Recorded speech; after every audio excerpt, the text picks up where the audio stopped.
ada. Alhamdulillah, selamat datang Pak Kiai. Nah, dibacakan oleh teman saya ini udah lama loh, bertahun-tahun, baru sekarang lagi ketemu, itu Asep Sofiandi, itu wartawan Sindo. Nah, disebutnya Asep Sindo. Oke, terus selanjutnya silakan. Tidak ada dalam sumber utama, semua audien dipersilakan untuk memberikan pendapat dan penjelasan. Yang kedua, audien baru diperbolehkan bicara setelah diisi oleh moderator. Tiga, dalam hal menyampaikan gagasan pendapat tanggapan audien tidak diperkenankan mendiskreditkan seseorang baik secara personal maupun kelompok. Tidak menggunakan kalimat-kalimat bernada kasar atau sarkastik. Bila mana audien melakukan tersebut, maka moderator berhak untuk memotong pembicaraan. Yang selanjutnya, statement atau gagasan tanggapan disampaikan secara singkat. Moderator akan mengingatkan apabila waktu untuk berbicara sudah habis dan apabila poin yang disampaikan sudah dimengerti oleh moderator. Perspektifnya itu bermacam-macam, tapi setidaknya ada sudut pandang dari anak muda. Atau dari mahasiswa siap untuk menyampaikan pendapat? Gagasan? Sok enggak?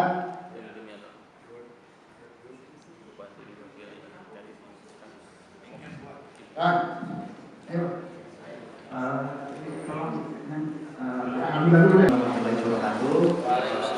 Selamat malam. Saya pikir ini aktivis terlalu semuanya. Perkenalkan, nama saya Muhammad Hidayatullah, bahwa di sini namanya Asep.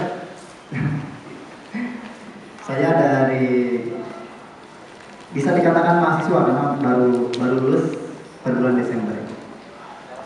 Ya, pada intinya sih hasil daripada pengalaman saya berorganisasi di Aliansi BEM Purwakarta pada saat itu, yang mana saya fokus dalam mengangkat isu indeks perlindungan pemuda.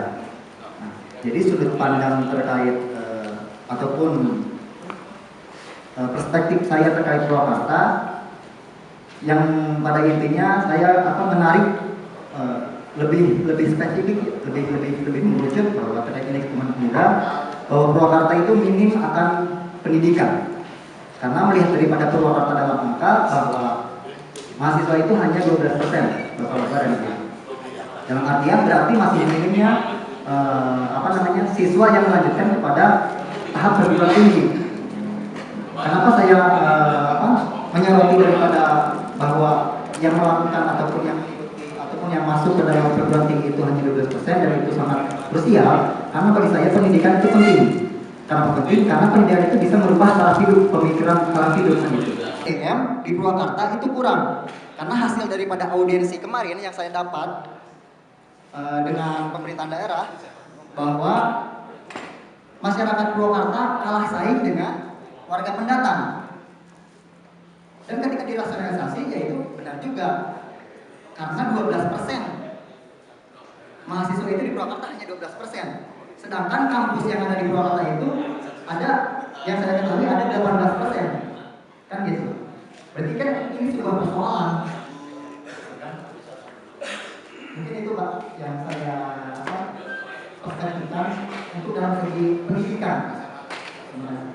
Bahwa Jawa Barat dari seluruh provinsi yang ada di Indonesia, bahwa Jawa Barat itu terakhir. Ketika Jawa Barat terakhir dan ketika diurai di Jawa Barat bahwa Kabupaten Purwakarta itu terakhir terbuka itu. Sedangkan secara teritorial Purwakarta itu adalah kota industri. Moderator ngatur nuhun terus dikasih waktu atau sudah dikasih waktu untuk berbicara, menyampaikan multi perspektif Purwakarta kemarin, kini dan esok. Saya sebagai putra daerah Purwakarta yang tentunya mempunyai keinginan besar melihat dan terlibat langsung dalam kemajuan Purwakarta di masa depan, tentunya mengajak kepada seluruh kader-kader Purwakarta dari mulai akademisi, teman-teman mahasiswa, sampai dengan para senior. Tidak boleh kita berdiam diri, karena kalau bukan kita ya siapa lagi. Banyak hal yang perlu dibenahi di Purwakarta ini daripada yang sudah baik. Sebagai masyarakat Purwakarta tentunya kami juga mempunyai banyak gagasan. Gagasan yang terpenting adalah riset yang langsung dilakukan oleh kami selaku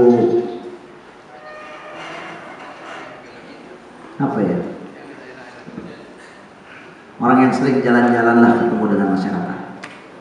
Ketika kita bicara dengan kaum milenial atau anak-anak muda Purwakarta, sebelum dan sesudah pasca pandemi, saya pikir pemerintah atau kita semua perlu lebih intensif lagi memperjuangkan peluang pekerjaan dan kawan-kawan buruh untuk terus meningkatkan taraf hidupnya yang lebih sejahtera lagi. Tentunya kawan-kawan buruh juga punya pola rasio hitungan sendiri, Pak.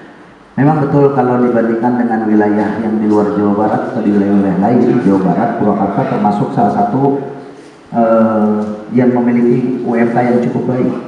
Tapi saya pikir itu tentunya kawan-kawan buruh juga tidak serta-merta mengajukan naik upah kalau tidak punya rasio hitungannya. Itu yang pertama. Yang kita bahas hari ini tentunya bukan mengenai upahnya, kan banyak sekali aturan yang bisa dibuat oleh pemerintah untuk memberikan peluang pekerjaan kepada seluruh rakyat Purwakarta secara adil dan merata. Jadi kalau upah buruh, saya sering juga ngobrol bicara dengan kaum buruh, saya nanya juga, apa kalian tidak takut pengusaha ini pada hengkang dari Purwakarta karena kalian selalu meminta naik gaji? Dan jawaban mereka cukup jelas. Dengan rasio hitungan yang mereka sampaikan kepada saya, tentunya ya perusahaan dapat untung sekian misalnya. Jadi wajar kalau buruh mengajukan kenaikan angka, itu kan menurut perspektif mereka. Tapi ya tentunya mudah-mudahan buruh di Kabupaten Purwakarta juga tidak terlalu ekstrim. Jadi sepanjang rasional dijelaskan oleh para pengusahanya. Dan kemarin juga kan sepanjang Covid mereka juga diam. Karena mereka tahu perusahaan sedang tidak profit, jadi tidak mungkin untuk minta naik gaji. Dan tidak menekan juga kepada pemerintah daerah untuk dibuat rekom supaya naik gaji. Nah seperti itu. Oke, terima kasih. Jadi melebar ke buruh segala. Mahasiswa ini bicara between Purwakarta kalah besarnya minatnya dengan para pendatang untuk mengikuti pendidikan. Sama halnya seperti kesempatan bekerja di Purwakarta. Orang Purwakarta asli kalah kesempatannya oleh orang-orang yang di luar daerah. Banyak perspektifnya. Ada yang dibawa oleh kawannya, ada yang dibawa oleh saudaranya, ada juga yang memang minim pengetahuan dan atau terlalu banyak oknum. Nah, Purwakarta ke depan harus menyajikan peluang pekerjaan yang semudah-mudahnya. Tentunya kami sebagai masyarakat Purwakarta berkeinginan besok harus dilakukan lagi, harus dibuat ketegasan dari mulai parlemen sampai dengan eksekutif, dari mulai legislator sampai eksekutif. Buat aturan yang jelas buat masyarakat Purwakarta tentang peluang pekerjaan. Sadis, Pak. Kita berkeliling hampir se-Kabupaten Purwakarta, rata-rata ketika bicara dengan anak-anak muda, singkat kata, om yang gawe tuh, om bantuin saya kerja tuh. Itu rata loh. Jadi kalau di riset mungkin ya orang anak-anak muda yang pengen dapat pekerjaan itu banyak. Saya menganjurkan, mudah-mudahan ke depan Purwakarta bisa membuat aturan tegas terhadap peluang pekerjaan yang ada di Kabupaten Purwakarta. Bisa lewat perdanya, bikin aturan jelas berapa persen milik orang Purwakarta, berapa persen untuk pendatang. Karena itu bisa diperdakan. Yang kedua, distribusi peluang tenaga kerjanya atau peluang pekerjaannya kepada seluruh masyarakat Purwakarta. Kita punya dinas tenaga kerja dan menyerap anggaran miliaran rupiah per tahun. Boleh nanti dibuka Miawat, biasanya yang tahu anggaran-anggarannya. Apa susahnya kita menghantarkan seluruh kesempatan kerja ke seluruh pelosok yang ada di Purwakarta? Kan ada Disnaker. Disnaker bisa bekerja sama. Pimpinan daerah juga punya kewenangan untuk mengundang seluruh pengusaha yang ada di Purwakarta. Jadi kesimpulannya, mudah-mudahan besok Purwakarta lebih bisa memperhatikan peluang pekerjaan untuk masyarakatnya secara adil dan merata. Terima kasih. Assalamualaikum. Oke, Turun Kang Lutfi, itu tadi nyambung dengan pernyataan bahwa selain pendidikan juga pekerjaan yang memang masih rendah di Purwakarta dalam perspektif Pak. Assalamualaikum warahmatullahi wabarakatuh. Alhamdulillah, alhamdulillah, sallallahu alaihi wasallam, sayyidina Muhammad nabilah. Allah Allah Subhanahu wa taala pada malam hari ini kita bisa berkumpul pada Imam Purwakarta. Salam hormat, salam kenal. Perkenalkan, saya Wahyu Hidayat. Kebetulan saat ini diamanahkan sebagai ketua Partai Buruh Kabupaten Purwakarta, termasuk salah seorang anggota grup yang sangat menginginkan kegiatan ini dapat sering dilakukan sebenarnya. Makanya kalau nanti Partai Buruh dapat suara, kemudian ada anggota kita atau legislasi, ada kita duduk di legislasi, salah satu kegiatan, salah satu yang akan saya prioritaskan tentunya kegiatan begini harus kita laksanakan. Kenapa? Karena seolah-olah hari ini informasi itu disekat-sekat sehingga tidak merata. Informasi yang penting tentang Purwakarta itu tidak semua orang mendapatkan, termasuk akhirnya terjadi sering kita dapati disinformasi, bahkan hal-hal kecil sekarang itu menjadi konsumsi publik, termasuk masalah ranjang aja udah sampai nasional gitu. Jadi kita bingung juga. Tetapi demikianlah Purwakarta kita hari ini, mudah-mudahan bisa kita rubah ke depannya menjadi Purwakarta yang seperti moto yang ada di lambang Purwakarta, Wibawa Karta Raja. Oleh karena itu, ya sekarang sekali sedikit promosi, ya kita salah satu kelompok Wibawa itu berarti baik aparatur pemerintahannya, baik warganya, baik kita semua betul-betul memahami arti dari wibawa.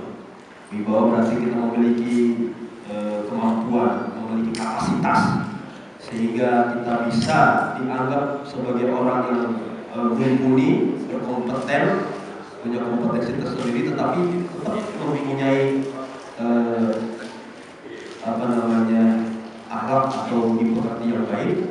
Ya, kemudian kata raja, kita tentunya sangat menyayangkan Purwakarta yang ada di antara Bandung dan Jakarta, tetapi hanya menjadi tempat persinggahan yang kalau kita lihat hari ini, ketika teman-teman kita, beberapa teman ojol misalnya ya, saat ini kalau di sini agak sepi, mereka pergi ke Karawang. Padahal Purwakarta dan Karawang jaraknya dekat sekali, tetapi di sana mereka ternyata bisa dapat rezeki yang lumayan banyak karena masyarakat Karawang kok ternyata jauh lebih sejahtera daripada masyarakat Purwakarta. Kemudian Wibawa Karta Raja. Mudah-mudahan kedepannya dengan segala sumber daya yang kita miliki, Purwakarta bisa menjadi sejahtera. Bapak-bapak, ibu-ibu sekalian,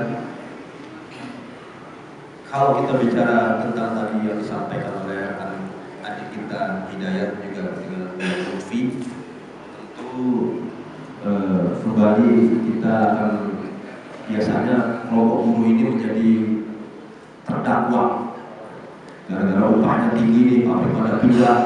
Kadang-kadang kalau udah kurus saya bilang begini, mau pindah-pindah aja, kan gitu kan?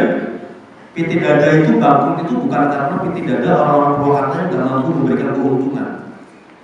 PT Dada bangun adalah karena keragusan sudah merasuki para pemodal yang ada di sini. Mereka yang tadinya baik, karena teman-temannya tidak baik, akhirnya dirongrong. Kenapa lo jadi baik sama karyawan sih? Kita juga mampu kok, kasih upah kecil aja boleh kok. Kok kamu baik? Dan itu terjadi. Dulu PT Dada itu kecil di Jakarta, pindah ke Sadar tahun 84 kalau nggak salah. Dari 84 berkat PT Dada dan karyawannya yang terus bisa menghasilkan modal untuk pengusahanya, maka bisa dia bikin dana corporation di Vietnam, di Bangladesh. Tetapi hari ini karena kemudian mereka bikin di Boyolali, begitu di Boyolali dengan modal yang dari sini menahan sebagian upah karyawannya untuk pembayaran yang dikenakan di PT UN. Kemudian begitu di Boyolali ketika musim panen hampir 30% dari karyawannya nggak pada masuk karena milih panen dan karena upahnya kecil, sehingga untuk standar yang tinggi mereka nggak bisa. Boro-boro kuantitas nggak dapat. Begitu dikejar-kejar akhirnya bisa kirim ekspor, ada jarum dibalikin 4 kontainer. Kemudian lama-lama nggak tercapai sampai akhirnya di sana bangkrut, di sini ikut bangkrut karena kerakusan dari pemodal. Seyogyanya kalau mereka tidak rakus, maka Purwakarta mampu memberikan yang lebih baik.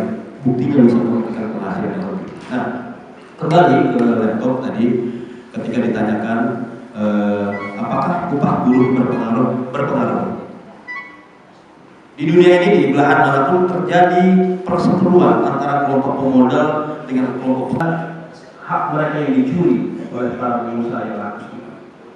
Padahal kalau duit 5.300.000 ya mau kuliah, mau kemana terserah, dan dapat memilih kampus-kampus yang punya kelas. Sayangnya di Purwakarta gak ada kampus yang berkelas. Oleh karena itu, pertama yang harus dilakukan oleh siapapun nanti yang menjadi bupati, tolong dibawakan penduduk Purwakarta, anak mudanya khususnya, supaya minimal kampus negeri bisa di sini, dibikin di sini, kampus yang berkualitas. Atau kirimkan orang-orang Purwakarta yang mempunyai kapabilitas untuk bisa menjangkau kampus-kampus yang ternama dengan disubsidi oleh pemerintah daerah. Nah, itu satu. Sehingga anak mudanya pun berwibawa. Kan sedih kita, anak muda kita SMP aja udah jualan obat terlarang. Seperti apa yang barusan Bu Hasan katakan, bahwasanya Purwakarta mempunyai rencana pembuatan sirkuit, Pak. Dan itu betul, sudah ditulis dari media pun sudah ada gitu kan. Saya perlu catatan, kami dari insan otomotif ataupun otomotif yang ada di Purwakarta baru mengetahui kemarin Pak, bahwasannya ada rencana untuk pembuatan sirkuit, dan itu pun ada di daerah di Cilacap di sana Pak, Indomaret sebelah sana lah mungkin. Dan itu pun kategorinya tuh baru yang bersifat sirkuit MX Pak. Kalau sirkuit MX itu boleh dikatakan itu sirkuit motocross atau gesrek dan sejenisnya lah, enduro ataupun apa. Nah yang kita pertanyakan itu apa yang sudah dijanjikan oleh AMU ataupun oleh seorang ibu bupati sewaktu kita mengadakan event di Kaum di sana. Waktu kita bikin draft, dan beliau pun pernah menyampaikan akan memfasilitasi reker-reker otomotif yang mempunyai keterbiasaan di dunia balapan dan yang mempunyai hobi di dunia draft ataupun road race akan difasilitasi. Dan alhamdulillah sampai sekarang belum. Nah kemarin kita pertanyakan apakah sirkuit ini itu bergulir berbarengan dengan pembuatan sirkuit multifungsi apa tidak di sana gitu kan. Nah kemarin kita berkomunikasi dengan IMI Jabar bahwasanya itu hanya sifatnya sementara, yang dibikinkan hanya sirkuit MX saja Pak. Nah saya mengharapkan apa yang sudah dijanjikan oleh orang tua kita ini bisa terrealisasi Pak. Minimalnya kami pun yang selaku Korwil IMI Purwakarta bisa bertanggung jawab terhadap anak-anak muda yang mempunyai hobi ataupun yang mempunyai keinginan, dan kita minimalisir dampak dari balapan liar atau anak-anak geng motor yang sekarang malam minggu selalu bertebaran di mana-mana. Minimalnya kalau kita mempunyai sirkuit yang multifungsi, yang eksploitatif, kita bisa meminimalisir dari itu semuanya Pak. Mungkin itu yang bisa saya sampaikan. Kalau juga nanti ke Pak Kadis Kominfo bisa menyampaikan terhadap AMU juga apa yang sudah dijanjikan sama AMU. Ditunggu. Terima kasih Pak. Saya mewakili masyarakat Purwakarta saja. Purwakarta itu kecil, ya, sangat kecil. Seharusnya ketika sangat kecil, maka jangan sampai aktivis maupun tokoh masyarakat mestinya begitu kuat ke tempat-tempat seperti ini. Yang saya lihat, yang hadir 4L, belum lagi, gitu ya. Guru bidik ini yang usia segini lagi, ambil awal tadi, itu, kakeknya, gitu ya. Jadi kemudian apa ya? Purwakarta seperti terbatas di sesat kunci ketika sadar. Kalau pembangunan di Pulau Gape, situ mulut bangun gitu, alun-alun, nah sih. Pembangunan yang spektakuler pun hanya tahu itu dia di Purwakarta. Tidak ada selain itu, benar nggak? Spektakuler itu 60 miliar berapa? 60 miliar, tapi tidak jadi apa-apa yang terjadi. Ya, prihatin. Saya prihatin itu. Jadi Purwakarta dalam perspektif pembangunan nggak ada. Dan pabrik di saya nggak tahu konglomerat dibangun aja kurang mendapatkan penghargaan apa? Karena investor paling banyak. Itu adalah hal-hal lain yang kurangnya dia. Nggak ada yang aneh di Purwakarta. Ya, yang aneh itu kekuasaan itu sulit untuk didapatkan ke orang Purwakarta yang terlalu. Selamat malam, Pak Lutfi. Gitu ya, saya prihatin. Yang hadir di sini tidak ada apa ya, rasa pengen apa itu orang Purwakarta. Jangan lupa, terboga perhatian gitu. Jadi pembinaan ya, biasa. Saya selalu ke Pak Lutfi yang hadir di sini dengan apa ya, dengan begitu bukan tanggung jawab ya, punya perhatian aja, punya perhatian. Selalu dengan ini kita sebetulnya pembahasan ini kan bagian daripada menguraikan masalah apa saja yang memang sedang sedang ada di hadapan kita gitu. Nah, saya kira pembahasan kali ini kita persoalan pembangunan masa depan.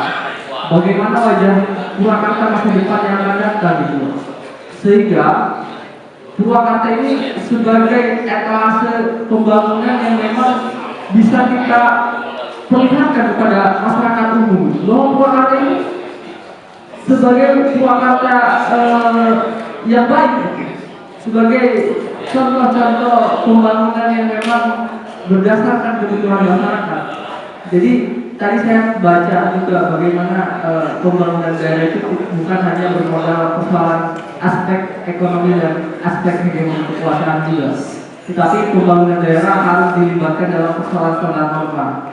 Jadi kekuasaan hari ini bukan hanya persoalan bagaimana wajah masa depan ini, bukan hanya persoalan aspek ekonomi dan hegemoni kekuasaan sehingga outputnya adalah kekuasaan, tapi harus dilihat daripada standar norma yang memang itu menjadi landasan dan dasar bahwa kekuasaan itu adalah bagian daripada kita untuk memberikan kepentingan atau kita memberikan manfaat yang lebih. Maka kita mengerti bahwa hari ini adalah bagaimana kita menguraikan masalah dari beberapa hal, terutama tadi yang sudah dipantik oleh kakak persoalan indeks pembangunan pemuda. Ada beberapa hal sebetulnya yang harus kita bahas dan kita diskusikan menjadi diskursus di sini. Persoalan kemiskinan di Purwakarta ini alhamdulillah terbentuk aliansi yang sangat dan alhamdulillah tidak ada tawuran. Tujuan membentuk aliansi adalah tidak ada tawuran di Kabupaten Purwakarta. Tidak seperti di kabupaten lain. Sebenarnya ini adalah bukan tugas saya, tapi tugas pemerintah daerah untuk mempersatukan organisasi. harusnya malu. Dan saya sendiri sebagai ketua organisasi tidak pernah ada sanjungan terima kasih ya di Purwakarta sudah ada aliansi, tidak seperti kabupaten lain berkurang. Intinya kami membentuk organisasi supaya jangan sampai Purwakarta ini tidak aman karena antara lembaga sering ribut. Keinginan saya, siapapun nanti yang akan jadi bupati di Kabupaten Purwakarta, ini keinginan organisasi ini, keinginan orang yang tidak digaji dan orang tidak bergaji, hanya mengandalkan rezekinya dari Tuhan. Tapi kami mau bekerja, perlu diketahui kami mau bekerja sosial kontrol, mau bekerja. Cuma tadi saya sangat tertarik yang disampaikan bahwa di Purwakarta ini banyak pengangguran. Sangat tertarik, memang betul banyak sekali pengangguran. Cuma petugasnya terutama di Snaker dan yang lainnya dinas-dinasnya tidak berjalan. Kenapa? Coba lihat, Anda tengok dari dulu nggak tahu buta matanya, nggak pernah melihat atau bagaimana. Pasifik berapa bis yang keluar kota, Indorama berapa bis yang keluar kota, yang orang luar yang bekerjanya Ensren banyak, apalagi BIC tadi yang disebut. Kalau memang pemerintah daerah mampu, tidak akan banyak pengangguran di Kabupaten Purwakarta. Pabrik ini sangat banyak. Kenapa tidak dikhususkan orang Purwakarta yang bekerja dulu daripada orang luar? Betul oknum, tapi kan bisa diatur pakai aturan. Kalau perusahaan itu tidak tunduk dan patuh terhadap aturan perda di Purwakarta, silakan keluar. Setelah yang mengajar orang Purwakarta dulu.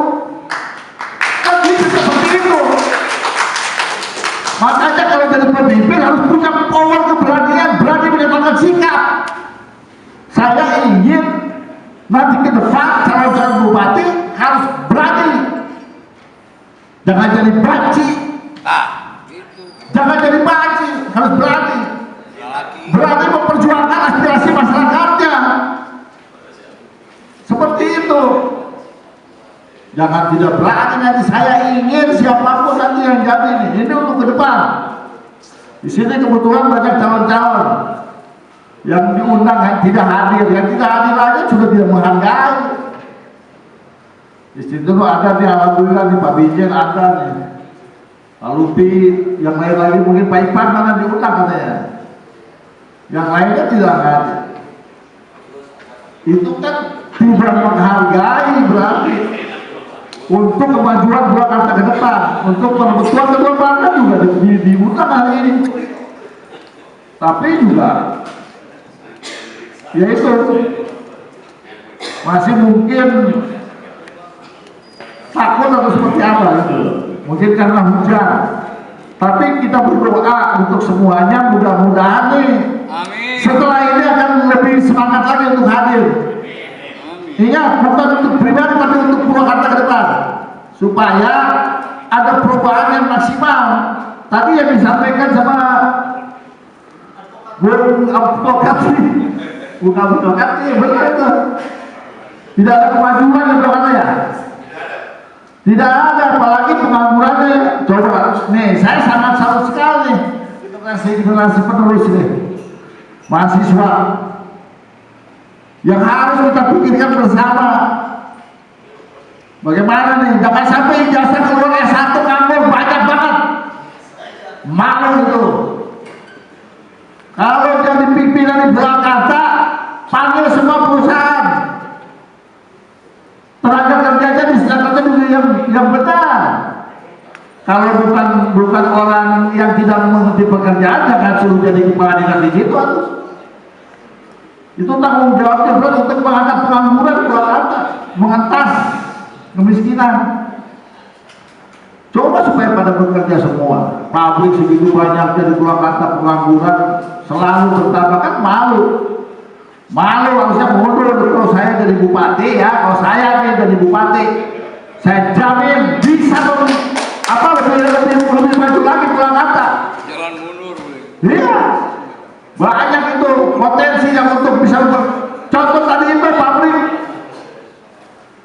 kan bisa aja khusus orang Purwakarta, jangan sampai lingkungan pabrik masyarakat Purwakartanya sendiri banyak yang nganggur. Mungkin bupati banyak pekerjaan, tapi kan dinas instansi yang di bawahnya ini bagaimana caranya, atau dengan kepala desa. Oke, ada untung, tapi kan bisa diminimalisir. Yang di luar ini bisa 30 yang luar oke, tapi yang 70% wilayah lingkungan. Saya lihat di Aceh banyak yang nganggur, padahal dekat pabrik.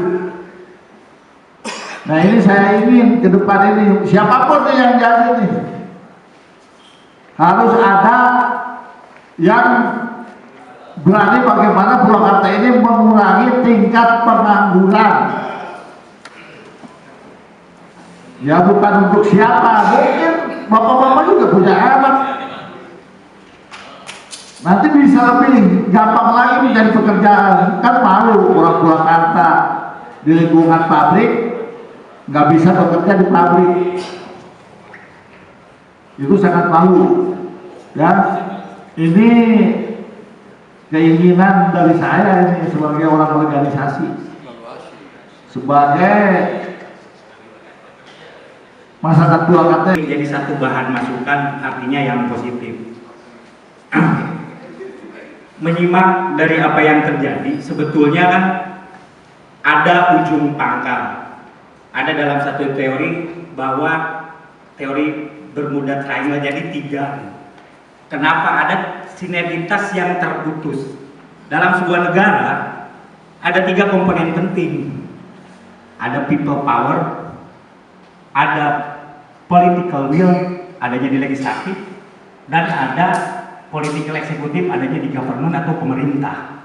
Kalau itu sinergi, tidak akan ada multi perspektif yang multi interpretasi, karena semuanya living in harmony, semuanya harmonis. Kenapa? Kita bangun dari mana yang entry point? Dalam satu kabupaten kota berarti leadernya itu ada di pemerintah sebagai eksekutor. Kalau semuanya berjalan, tidak akan ada bis. Ada 4 bis yang menjadi multi perspektif. Satu, ketika kita berbicara disorientasi, ada orientasi yang memang adanya law enforcement ataupun penegakan aturan yang dari pemerintah yang kita multi interpretasi. Ya teh masih aturan teh dijalankan itu kan begitu. Akhirnya timbul yang namanya distrust. Timbullah rasa ketidakpercayaan masyarakat terhadap eksekutor ataupun perwakilan masyarakat yang di legislatif. Ketika distrust terbangun di masyarakat, akan terjadi disobedience. Pembangkangan yang seperti ini, kita berbicara semua dari lini sektor, elemen-elemen yang memang seharusnya terakomodir di dalam jajaran OPD-OPD menjadi eksekutor. Perwakilan setiap bidang-bidang yang harus dijalankan di dalam masyarakat, baik pendidikan, ekonomi, kesehatan, pertanian, dan sebagainya. Nah, ketika terjadi disobedience, terjadi disintegrasi, yang artinya multi perspektif artinya. Tapi kalau harmonis akan tidak terjadi. Berbicara buruh ketenagakerjaan, ini bukan menjadi isu yang baru, tidak. Masalah UMK, kebijakan buruh, kebijakan presentasi antara putra daerah dan pendatang, itu kan harus diatur. Domainnya ada di mana nih?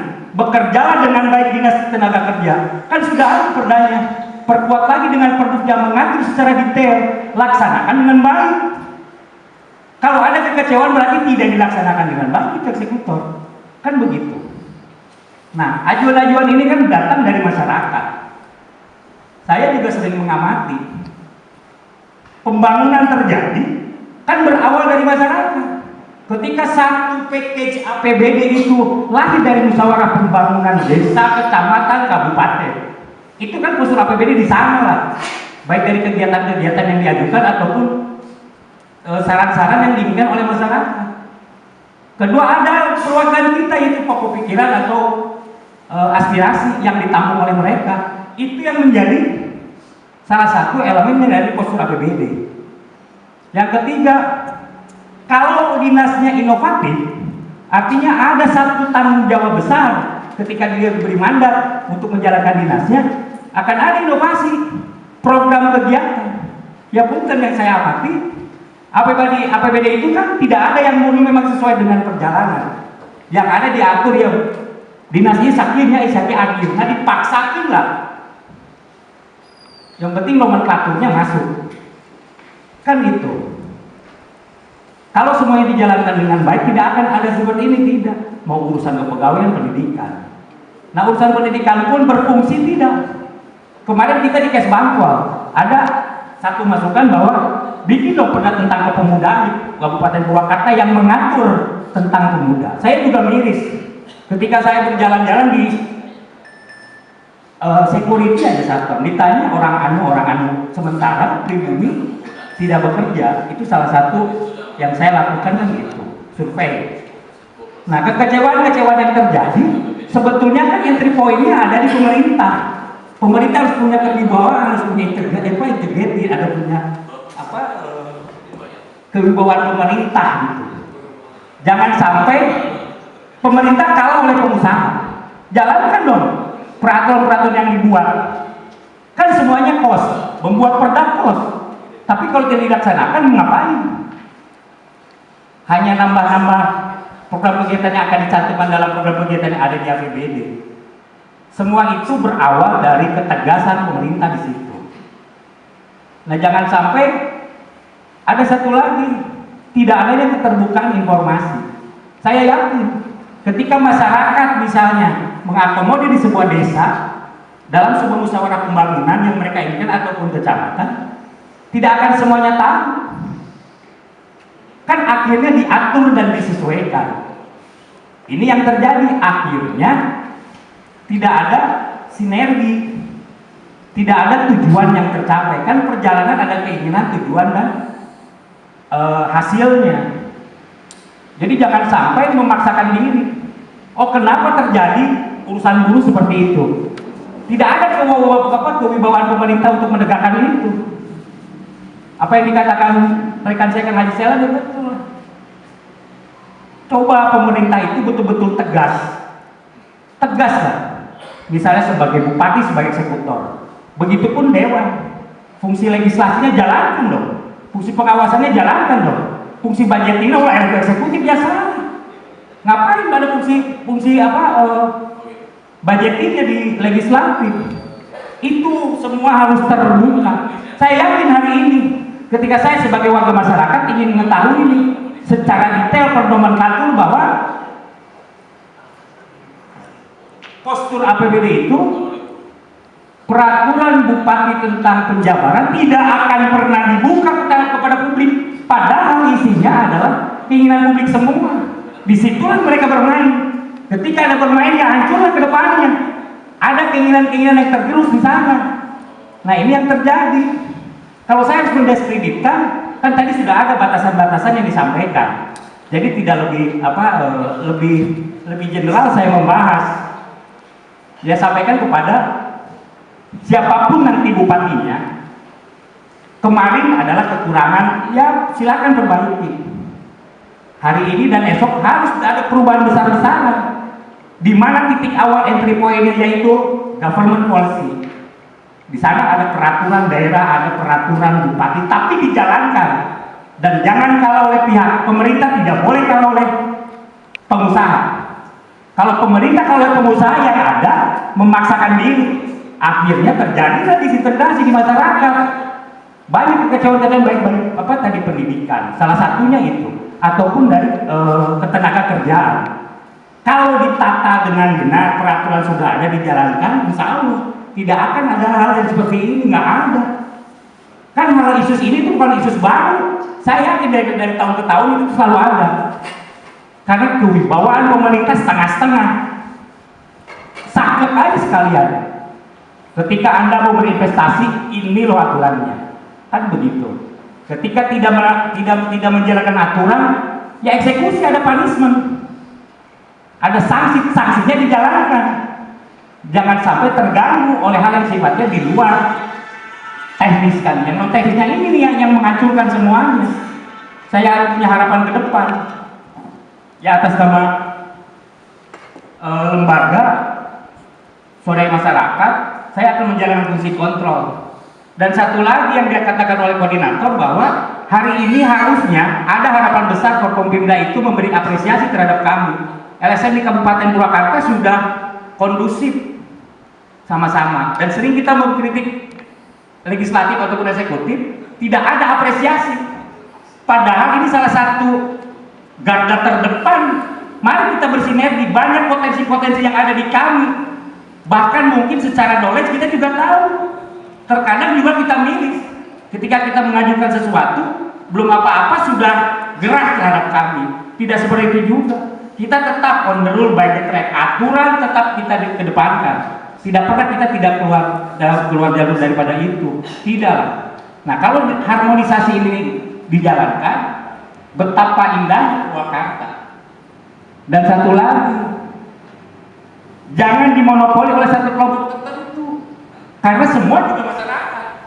Sekalipun dia penjahat, pada saat pencalonan suara dia sama kok, mau dia pejabat atau penjahat, artinya equal lah. Artinya semua memiliki hak yang sama. Ini salah satu harapan juga, mumpung ada calon bupati. Jangan sampai nanti kita ketemu bahasanya itu lagi tanpa dieksekusi, tanpa ada solusi. Kan capek, kan? Ya kan, bisa saja yang ketik batur. Mari kita diskusi secara elegan. Sampaikan, kan ini namanya juga forum diskusi. Jangan ada dusta di antara kita.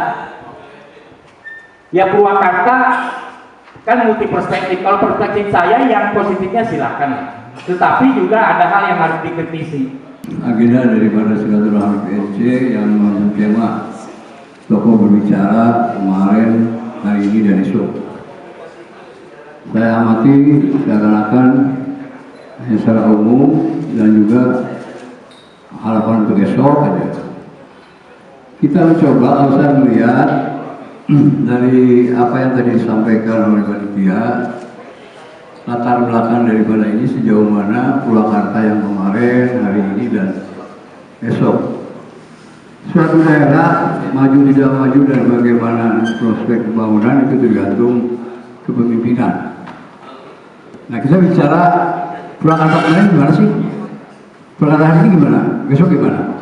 Nah, itu yang kita perlu evaluasi dan juga diskusikan, taruh bersama sejauh mana keberadaan Purwakarta ini. Yang kemarin begitu banyak pembangunan, plus minusnya juga banyak, amburadul banyak,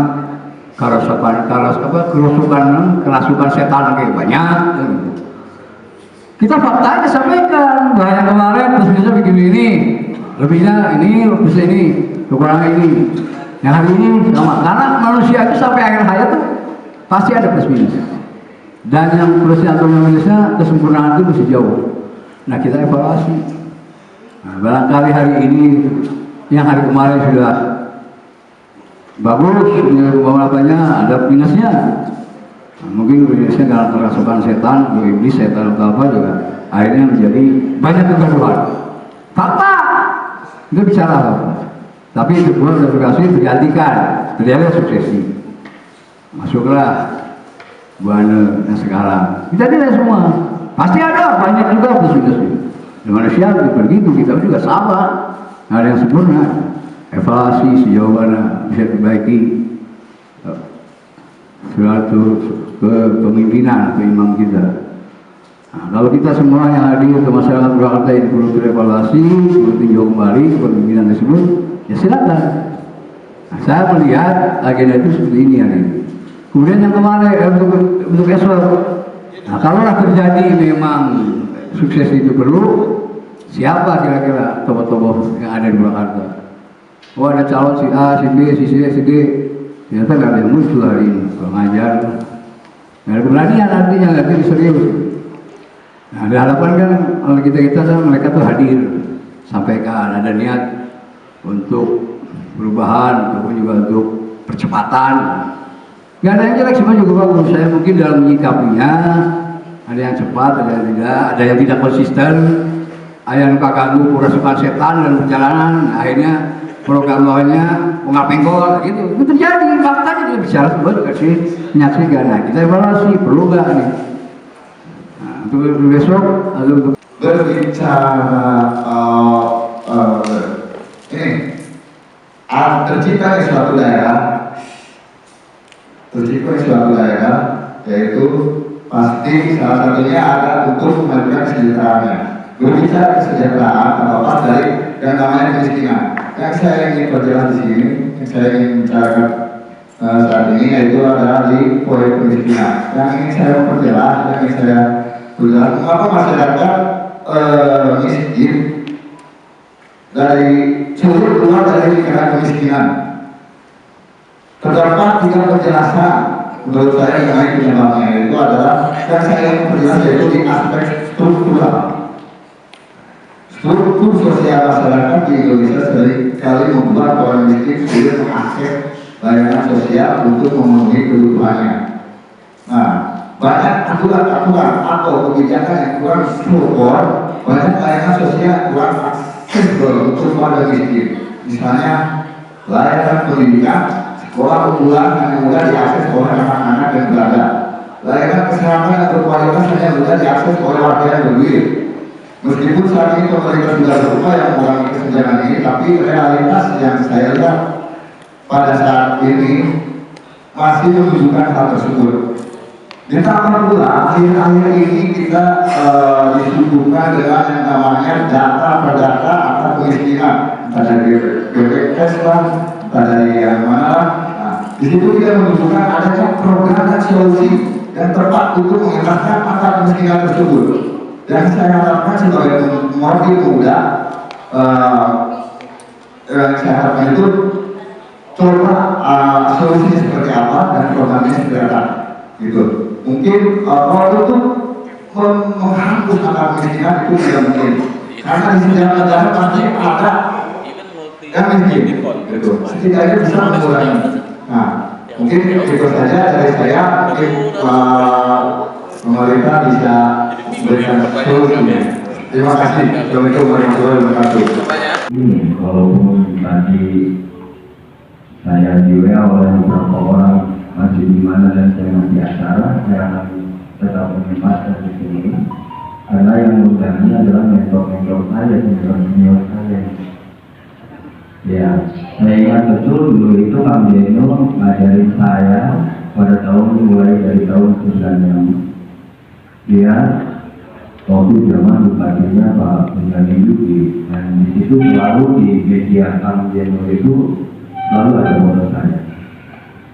Dan saya menjadi salah satu narasumber utama buat Kang Deno untuk mengkritisi berbagai kebijakan yang ada di Purwakarta.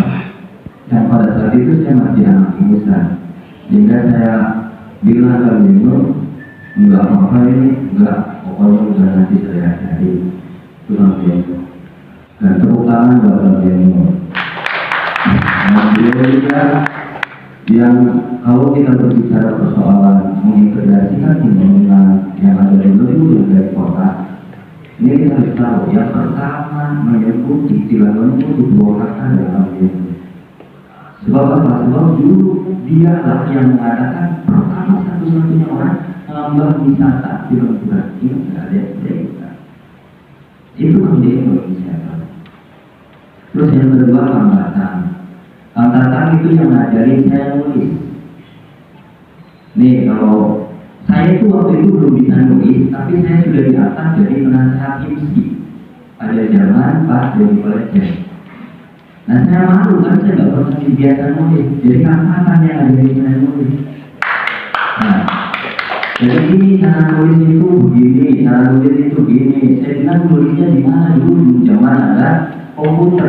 Nah saya ikut tulis itu di rumah almarhum ayahnya Kang Labir di pertigaan. Yang sekarang itu sudah nggak ada bangunannya. Itu saya ingat betul di lantai 2 ayahnya Kang Albert itu mendedikasikan untuk apa kemajuan sebuah media di Purwakarta, lantai 2 di atas. Nah saya ikut ketik di situ, hasil ketikannya sama Kang Tatan diperiksa. Jadi saya udah benar belum ini ketik. Nah itu Kang Tatan yang sudah meriksa ketikan saya. Jadi cerita-cerita saya, tulisan saya. Jadi Kang Tatan adalah bagian orang yang sangat penting dalam hidup saya. Waktu itu saya belajar menulis. Terus inisiator yang lain juga dengan terselenggaranya acara ini adalah Kang Asep Ilyas ya. Kalau di sana Kang Ilyas dan di sini Asep Ilyas. Alhamdulillah beliau juga sering memberikan masukan pada saya dan nasihat-nasihat pada saya. Terus juga ada Kang Bina. Kalau Kang Bina mungkin pernah dalam satu rumah dengan saya dulu bertahun-tahun, yang kemudian dia sudah bisa hidup mandiri, kemudian dia seperti malam-malam seperti sekarang. Ada juga inisiator yang lain ini wajib saya sebutkan karena saya bangga sekali dengan mereka dan senior saya dalam Kang Awi yang sekarang terus ngurus RMO Jabar. Karena dengan terus berkembangnya RMO Jabar itu saya adalah orang yang paling berbahagia karena tanpa ada RMO Jabar kalau waktu itu dari saya, karena saya yang membinani dan membentuk mendirikan RMO Jabar. Kalau di sini ada media partner 1, 2, 3, 4, 5, 6, 7. Dari 7 ini 2 yang saya dirikan, yang pertama RMO Jabar, yang kedua Jabar News. Itu dua-duanya yang saya dirikan. Makanya Kang Awi teruslah berjuang untuk RMO Jabar. Selama Kang Awi berjuang untuk RMO Jabar, maka saya orang yang paling sangat bahagia. Di sini juga ada Kang Awon.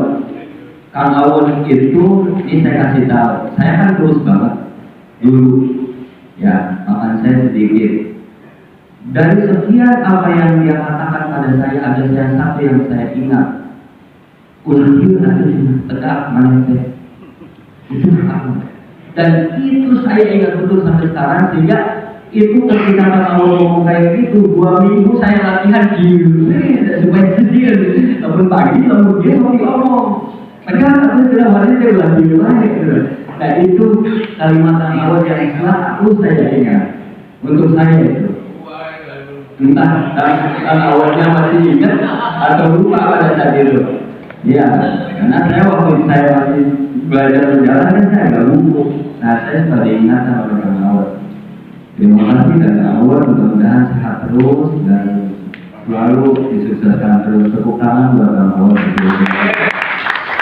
Inilah itu adalah bentuk sebuah kebahagiaan saya. Dan di samping Kang Awon ada sekretaris Bunda Pancasila yang menurut saya kiprahnya juga sangat luar biasa. Ada Kang Lutfi, sahabat saya, sahabat pemotoran. Yang jadi saya kalau touring ke Jogja, kemana-mana Pangandaran itu ketemunya Kang Lutfi. Cuman bedanya kalau motor dia bagus, kalau motor saya motor tua, motornya jelek, makanya saya juga ketinggalan terus. Ya, ada di jalan, ada yang lainnya yang saya nggak sebutkan satu-satu dan yang tidak akan pernah saya tinggalkan saya sebutkan Kang Agus Yasin. Karena Kang Agus Yasin itu apa yang dia omongin tadi persis dia omongin di hadapan saya pada tahun 1990. Di bawah kata harga, di bawah itu kan sebuah yang tinggi sekali.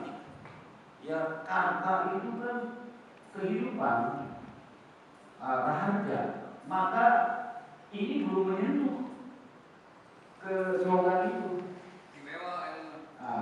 Ya saya nggak tahu istimewa itu. Yang tahu di bawah kata rahasia. Karena apa? Itu adalah cita-cita luhur dari para pendiri Purwakarta. Bagaimana dulu nggak ada cerita Purwakarta kalau tidak ada dalam sholawat memindahkan dari Wanayasa ke Sinakasi. Sebenarnya kalau kita pindah, wah saya jadi ibu kota kabupaten di sana Wanayasa. Maka pernah bermimpi kalau Wanayasa jadi kabupaten sendirilah. Karena apa? Pembangunannya tertinggal. Pembangunannya tertinggal, maka yang ke depan ini tolonglah benerin pembangunan ini. Karena pembangunan ini berpusat juga pada IPM, Indeks Pembangunan Manusia. Itu yang harus kita bangun. Bagaimana pendidikannya, bagaimana kesehatannya, dan bagaimana kemampuan gaya hidup kebutuhan hidup. Nah juga kita sering lupa, Purwakarta ini KHM-nya berapa sih? Kebutuhan hidup minimumnya berapa? Saya sangat prihatin. Di sini banyak mahasiswa, tapi sulit cari kerja. Di sini banyak pabrik, tapi banyak pengangguran di Purwakarta. Nah ini PR besar. Maka bagi yang ke depan yang akan memimpin Purwakarta, itu saja dulu. Jadi IPM yang harus, ya tadi juga pendidikan masalah universitas, ada universitas Purwakarta bangkrut Pak. Ini prihatin. Saya ingat itu, masa kelas sama Subang punya universitas sekarang. Padahal sejarah di sini adanya PTIH, perguruan tinggi ilmu hukum, ini di Purwakarta ketahuan ini. Kalau berbicara sejarah Purwakarta, sejarah proklamasi Purwakarta yang sendiri. Karena dulu komandomen 2 adalah di bawah teknis pendidikan masa kita, berkata itu kan bagian Purwakarta. Bagaimana Purwakarta punya sejarah, tetapi sejarah ini seolah-olah hilang. Ya. Di sini cikal bakal divisi Siliwangi adalah di Purwakarta. Lahirnya versi Kartika Chandra Kirana adalah di Purwakarta. Bagaimana AEK Wilara membawa surat ke Didikan Rasasmita untuk mendirikan divisi Siliwangi. Dan dia menjadi, nah bukunya ini yang dipindahkan itu pertemuan Kawilara kan? Nah itu ya. Nah maka ke depannya hari esok saya tidak berbicara realita hari ini. Hari ini sebentar lagi habis, sudah menjelang imsak. Ya persoalan dilanjut atau tidak tergantung kita. Ya saya dengan ini awal sesuai arahan dari pemerintah pusat, ada beberapa urusan yang skala prioritas harus dilaksanakan di daerah. Yang pertama sekarang urusan pemulihan ekonomi kaitan dengan 2 tahun kemarin kita dilanda pandemi. Kemudian yang kedua itu urusan pendidikan. Urusan pendidikan juga merupakan skala prioritas pemerintah untuk dilaksanakan. Dan yang ketiga adalah kesehatan. Kemudian yang bisa saya cerna juga dari kami, ya yang barusan terbuka informasi publik Pak. Sesuai Undang-Undang Nomor 14 Tahun 2008 tentang keterbukaan informasi publik Pak.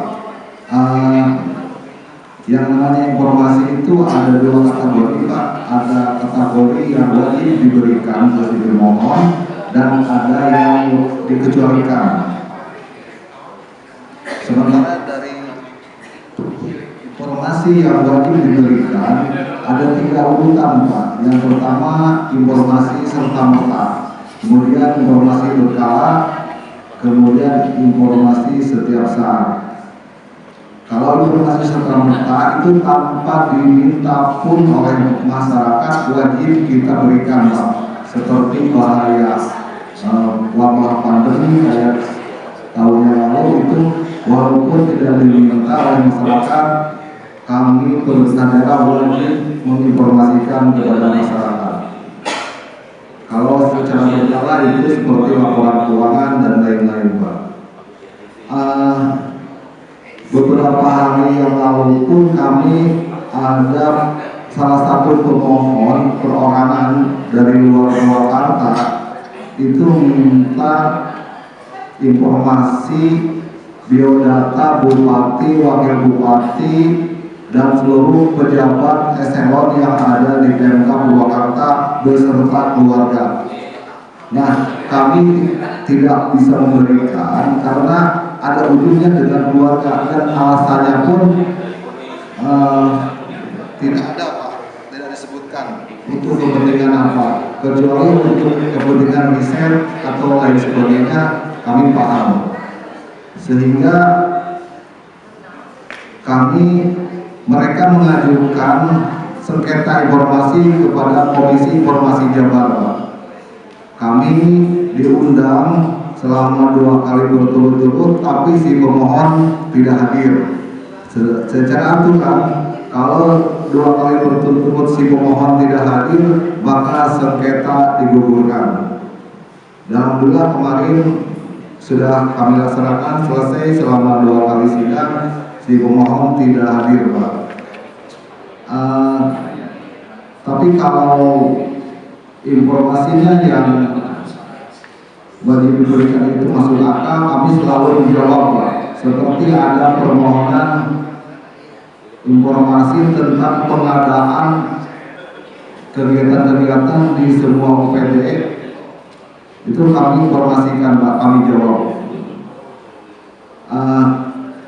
Kami terbuka, Pak, karena dalam Undang-Undang Nomor 14 2008 itu memang harus informasi diberikan kepada masyarakat secara akurat. Dan jika ada Bapak dan Ibu meminta informasi kepada kami ke Diskominfo, kalau tidak kami tanggapi, Bapak berhak mengajukan sengketa informasi.